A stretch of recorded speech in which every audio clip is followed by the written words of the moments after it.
think, based on the vitriol of the letter, that never before had a member of a Senate committee with oversight of the Pentagon and its budget dared to ask questions of the Defense Department. Our fourth story on the countdown, the real motives at work in the dark missive from an Undersecretary of Defense to Senator Clinton, Democratic presidential candidate. Its author, we should note, Eric Edelman, served as a national security advisor to Vice President Cheney during the lead-up to the war in Iraq. That's right, he is one of the neocons who got us into this mess. President Bush having given Mr. Edelman his current job via a recess appointment in 2005. Mrs. Clinton and the other Democrats on that committee having blocked his permanent nomination. Time now to turn to our own Richard Wolff, senior White House correspondent for Newsweek magazine. Richard, good evening. Good to be with you, Keith. Is it safe to assume that every senator on the Armed Services Committee who's ever raised questions to the Pentagon has not gotten that kind of response, that not only would Senator Clinton appear to be unique, but the significance should also be attached to the messenger, Mr. Edelman? Well, you're right to focus on who Eric Edelman actually is. His history goes back beyond the time he worked with Dick Cheney in the West Wing. He actually rose to prominence working for Paul Wolfowitz when it was Secretary of Defense Cheney. And there he developed with Wolfowitz a great national security strategy based around preemptive war, which turned out to be so fabulously successful in Iraq. And then after he worked for Dick Cheney, he became ambassador in Turkey, where he managed to look after the Allies so well over there that they took part in neither the run-up to the war nor the post-war situation. In fact, he was deeply controversial for interfering in Turkey's domestic affairs. So Eric Edelman is not the best person to lecture people about either how to encourage terrorists in Iraq or, for that matter, how to look after allies in the region. The context of this, we learned this week from Thomas Ricks's remarkable report in the Washington Post that the Pentagon has been running war games on the Iraq pullout.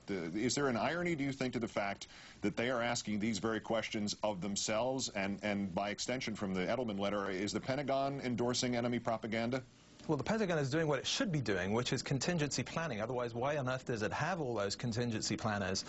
And, you know, in recent days, White House officials and defense officials have been quite willing to talk about these scenarios in the case of withdrawal, because in their minds, withdrawal would have to be under fire, there'd have to be significant force protection. It seems to me that it's actually helpful, if you are in the minority of people who believe that the war is still worth fighting, then it's actually helpful to have a debate about what withdrawal looks like. And of course, if you are for withdrawal, you should also be having that debate. So having a public discussion about this is to be encouraged. Then what is the Edelman letter about? Is it as naked and as blunt a political hammer as it seems?